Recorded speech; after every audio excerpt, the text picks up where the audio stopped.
नमस्कार। ये मक्का के अंदर स्प्रे हो रहा है और स्प्रे किस लिए हो रहा है? ये स्प्रे हो रहा है इन भाई साहब के लिए जो ये बैठे हैं इसके अंदर। शायद आप देख पा रहे होंगे ये फाल आर्मी वर्म का डैमेज है।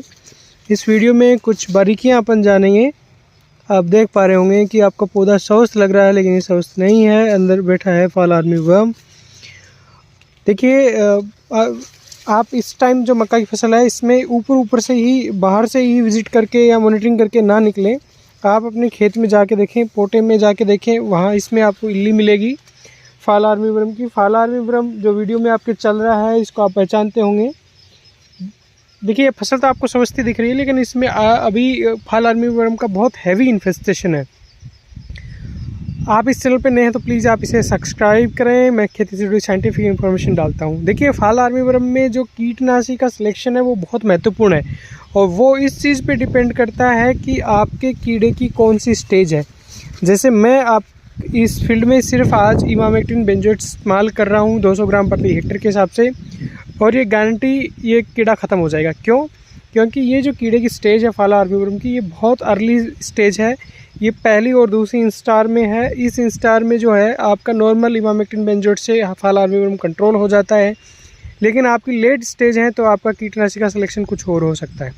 एक ध्यान रखने की बात है कि फ़िलहाल मक्का की फसल में सिर्फ फाल आर्मी वर्म ही नहीं है। फ़िलहाल मक्का में कुछ खेतों में या कुछ खास वेराइटियों में बैक्टीरियल स्टार्क रोट देखने को मिल रहा है। बैक्टीरियल जो स्टार्क रोट है वो बैक्टीरिया से होता है और उसमें टीगर्स होते हैं वो, यानी उसको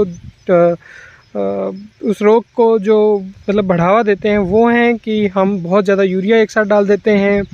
नमी वाला और थोड़ा गर्म वातावरण बना रहता है। कई बार बारिश के बाद में अचानक मौसम खुल जाता है और कई बार जो आपका पौधा है उसकी जैसे गोब है तो गोब के अंदर यूरिया डल जाती है। इन सब वजहों से बैक्टीरियल स्टार्क रोट की समस्या ज़्यादा आती है।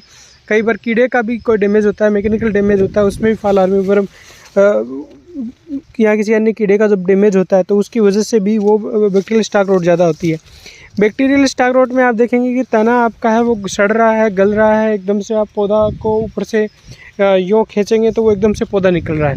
यदि आपके बैक्टीरियल स्टार्क रोट की भी प्रॉब्लम है तो बहुत सिंपली और एकदम कारगर इलाज है कॉपर ऑक्सीक्लोराइड लें आप करीब 1 किलो प्रति हेक्टेयर के हिसाब से, और उसके साथ में उसमें स्ट्रेप्टोसाइक्लिन मिलाएं 60 से 75 ग्राम प्रति हेक्टेयर के हिसाब से। यानी कि आपको एक फाल आर्मी वर्म के लिए कीटनाशी लेना है, जिसमें मैं इमामेक्टिन बेंजोएट ले रहा हूँ।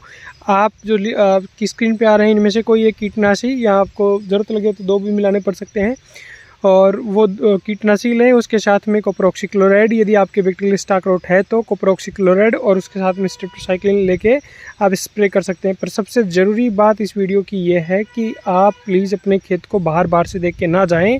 आप अपने खेत में अंग्रेजी का W बनाते हुए मॉनिटरिंग करें, और ख़ासकर इसमें पौधे की गोब के अंदर देखें। इसका यदि पौधे की गोब में आपको कीड़े का लेटरिन दिखाई दे रहा है तो इसका मतलब आपके फाल आर्मी वर्म का डैमेज है। और यदि फाल आर्मी वर्म का डैमेज है, उस किस स्टेज में कीड़ा है, यदि बड़ा कीड़ा है तो उसके हिसाब से आपको कीटनाशी लेने पड़ेंगे, और यदि छोटा कीड़ा है तो उसके हिसाब से कीटनाशी लेना पड़ेगा। इस स्टेज में मक्का में फाल आर्मी वर्म कंट्रोल करना बहुत ज़रूरी है। वो इसलिए कि इससे बड़ा मक्का होगा उसके बाद में स्प्रे करना इसमें बहुत मुश्किल हो जाएगा। ये भी इस स्टेज में तो फिर भी स्प्रे हो पा रहा है और हम स्प्रे कर पा रहे हैं आसानी से। तो इस स्टेज में आपका फाल आर्मी वर्म का कंट्रोल ज़रूरी है। इस स्टेज में यदि आप फाल आर्मी वर्म का कंट्रोल कर लेते हैं तो कोई बहुत आर्थिक नुकसान नहीं होता, वो पौधा आपका बच जाता है। लेकिन थोड़ी लेट स्टेज में यदि पौधे में फाल आर्मी वर्म का डैमेज ज़्यादा है तो उसके बाद में ये भी संभव है कि आप के वो पौधा ख़त्म ही हो जाए। तो उम्मीद करता हूँ मैं कुछ क्लियरिटी इस वीडियो के माध्यम से आपको दे पाया। यदि जानकारी आपको अच्छी लगी तो प्लीज़ खूब किसानों के साथ शेयर करें और आप फाल आर्मी वर्म से सतर्क रहें।